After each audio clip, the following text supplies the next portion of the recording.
Hello नमस्ते दोस्तों। तो आज हम इस टॉप को एक दुपट्टे से बनाएंगे, जो कि बहुत ही सिंपल तरीके से मैं आपको बताने वाली हूँ। तो यहाँ पे सबसे पहले आप दुपट्टा देख सकते हो। दुपट्टे के निचले साइड में ज़्यादा वर्क है और ऊपरले साइड में कम वर्क है। तो जो निचला भाग है उसका हम यहाँ पे यूज करेंगे और लेस का भी इसमें यूज करने वाले हैं। तो सबसे पहले हम टॉप पार्ट कट करने वाले हैं। टॉप पार्ट हम अस्तर पे कटिंग करेंगे। तो सबसे पहले कपड़े को मैंने 4 फोल्ड करके बिछा लिया है। तीरा मैंने यहाँ पे 7 इंच का लिया है, क्योंकि ये कट स्लिप में होने वाला है। तो यहाँ पे तीरा मैंने 7 इंच का लिया है। आर्मोल मैंने यहाँ पे 6.5 इंच के लिए हैं। अब इन निशानों को सीधा कर लेंगे और यहाँ पे आर्मोल की शेप देंगे। तो यहाँ पे आधा इंच हमारा मार्जिन का रहेगा। तो यहाँ पे मैं चेस्ट का पार्ट लूँगी, चौथा हिस्सा। तो यहाँ पे है चेस्ट हमारी 38, तो उसका 9.5 इंच लेंगे और 2 इंच की यहाँ पे हम लूजिंग रखेंगे। अब यहाँ पे इसको मिला देंगे। तो यहाँ पे देखिए, अगर हम इस तरीके से यहाँ पे करते हैं तो हमको टॉप पार्ट में प्लेट डालनी पड़ेंगी। तो यहाँ पे मैं टॉप पार्ट में कोई भी प्लेट नहीं डाल रही हूँ। तो यहाँ पे जितनी भी हमारी कमर है उसको हाफ करेंगे चौथा हिस्सा में, और यहाँ पे उसको निशान लगा लेंगे और यहाँ पे हम इसकी इस तरीके से कटिंग करेंगे। तो लंबाई यहाँ पे 14 इंच की है, तो 14.5 इंच मैं मार्जिन का यहाँ पे ले रही हूँ। तो टोटल ये लेंथ हमारी 15 इंच की होने वाली है और इस लेंथ के हिसाब से यहाँ पे हम इसको कट कर देंगे। तो ये है हमारा टॉप पार्ट और इस तरीके से यहाँ पे हमने टॉप पार्ट की कटिंग को कर लेना है। अब यहाँ पे बैक पार्ट और फ्रंट पार्ट दोनों को अलग कर लेना है, क्योंकि फ्रंट पार्ट के आर्मोल में हमको शेप देनी है। बहुत ही इजी मेथड के साथ मैंने आपको बताया है, बहुत ही इजी तरीका है। यहाँ पे गले की चौड़ाई मैंने यहाँ पे 3 इंच रखी है और गहराई में भी 3 इंच ही रखा है। अब बारी आती है फ्रंट पार्ट की। फ्रंट पार्ट को मैंने यहाँ से 3 इंच लिया है और फ्रंट पार्ट का जो गले की लंबाई है वो 8 इंच ली है और इसको इस तरीके से वी शेप में हम कट करेंगे। तो यहाँ पे अगर आप वी शेप बना रहे हो तो उसको एक मतलब गले के हिसाब से आपको 1 इंच की लंबाई ज़्यादा रखनी है, तभी इसकी अच्छी फिटिंग आ पाती है, नहीं तो ये बिचा बिचा सा लगता है। अब यहाँ पे 4 फोल्ड करके जितना भी दुपट्टे की लेंथ है उसको मैं निचले घेर में ऐड करूँगी। तो पूरा ले लूँगी। 14 इंच के भाग को हमको निकाल देना है। लेंथ जितनी भी है उसके हिसाब से यहाँ पे उसको निशान लगा लेना है। यहाँ पे मैं रेडी लेंथ 25 इंच की रखूँगी, जिसमें कि मैंने ½ इंच ऐड करते हुए निशान को लगाकर कपड़े को कट कर लिया है। यहाँ पे निचले का हिस्सा कोई भी मार्जिन नहीं लिया है, क्योंकि उसको हम बिल्कुल भी नहीं छेड़ेंगे। जैसा वर्क है उसी के टाइप में हमको सिलाई को करना है। अब बारी आती है टॉप पार्ट की। तो टॉप पार्ट को आपको ध्यान रखना है, अगर आपका कोई भी फैब्रिक वन साइड है तो आपको उन चीज़ों का ध्यान रखना ज़रूरी होता है।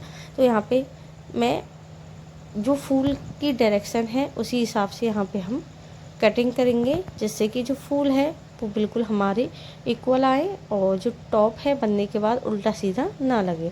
इसी तरीके से नेट पार्ट की भी कटिंग कर लेंगे, बहुत ईजी तरीके से। इसी तरीके से आपको कर लेना है। अगर आपके पास भी कोई भी दुपट्टा पड़ा है तो आप उस दुपट्टे से इस वाली टॉप को बहुत ही आसानी से बना सकते हो। ये दिखने में बहुत ही सुंदर लगती है। आप इस टॉप को पैंट के साथ पहन सकते हो, प्लाजो के साथ पहन सकते हो, अफगानी सलवार या कोई भी सलवार के साथ आप इसको पहन सकते हो। ये धोती सलवार के साथ भी बहुत ही प्यारी लगती है। तो यहाँ पे बाजू का कोई भी रोल नहीं है और सिर्फ बाजू इसमें मैंने फ्रिल वाली बनाई है। तो उसके लिए यहाँ पे हम 2 पट्टियाँ कट करेंगे फ्रिल के लिए। तो यहाँ पे लंबाई जितनी भी है उसे थोड़ा सा कम करते हुए यहाँ पे मैं इसकी लंबाई को ले लूँगी। जो चौड़ाई है वो कम से कम 5 इंच है, क्योंकि हमारा फोल्ड करने में भी जाने वाला है। तो इस तरीके से इसकी जो चौड़ाई है मैं कम कर रही हूँ। तो ये टोटल चौड़ाई 3 इंच की है और इस तरीके से 2 हमको स्टेप कट कर लेनी है। और अब चलते हैं हम अपनी मशीन में। तो सबसे पहले टॉप पार्ट को रेडी करेंगे। तो जो गला है वी शेप में उसको हम सिलाई लगा के इस तरीके से तैयार कर लेंगे।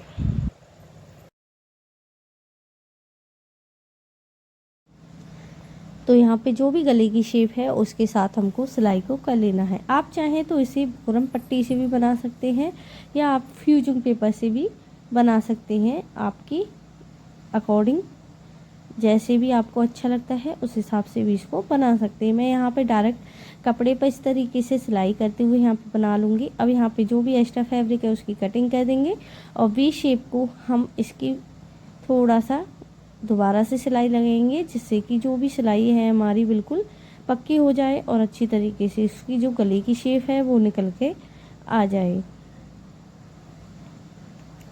यहाँ पे सेंटर में एक कट लगा देंगे और यहाँ पे इस वाली लेस को हमको गले के साथ साथ लगा लेना है। इस तरीके से यहाँ पे मैं जो दुपट्टे की लेस है उसी का यूज कर रही हूँ। यहाँ पे मैंने कोई भी लेस वगैरह अलग से यूज नहीं की है और इस तरीके से यहाँ पे हमको लगा लेना है दोनों साइड में अच्छी तरीके से।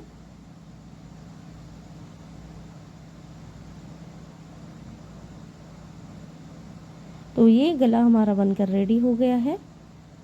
अब एक सिलाई और लगा लेंगे एक पैर की दूरी से।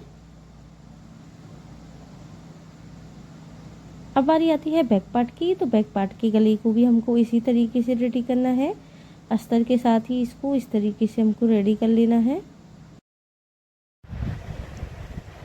तो यहाँ से जो भी एक्स्ट्रा फैब्रिक है उसकी हम यहाँ पे कटिंग कर देंगे और एक और सिलाई लगा लेंगे। इसको पलटते हुए ऊपर की साइड से सिलाई लगा लेना है।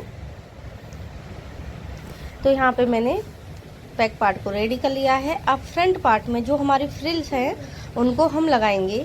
1 इंच का आर्मोल साइड में गैप देते हुए निशान को लगाकर रेडी कर लेंगे। और यहाँ पे मैंने फ्रिल्स लगाकर इस तरीके से जो बारीक बारीक फ्रिल्स होती हैं वो मैंने रेडी करी है। सीधे कपड़े पर ही आपको देख सकते हो बिल्कुल बारीक बारीक मैंने सिलाई लगा के रेडी कर लिया है। इस तरीके से आप कर सकते हैं। आप चाहें तो इसको अम्ब्रेला में भी कट कर सकते हैं, पर इस जो टॉप का पार्ट है वो इस तरीके का ही है। ऊपर से इस तरीके से हम दोनों साइड में लगा लेंगे। फिर इसमें एक फिनिशिंग के साथ में ऊपर की साइड में भी सिलाई को लगाकर रेडी कर लेंगे।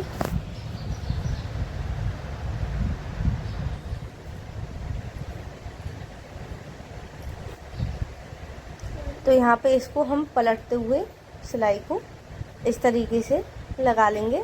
आपको ध्यान रखना है जो भी आपकी फ्रिल्स है वो अच्छी तरीके से आनी चाहिए। सिलाई में कहीं आपको उनको बिल्कुल भी हटा ना दें। अब यहाँ पे देख सकते हो इस तरीके से रेडी हो गया है। आर्मोल साइड में हमको इसकी मतलब आर्मोल को आपको फिनिशिंग देते हुए अंदर की साइड में टक कर लेना है। और यहाँ पे इस तरीके से और एक पट्टी लेते हुए यहाँ पे मैं आर्मोल को बना लिया है। अब यहाँ पे हमको मुड्डों को जोड़ देना है।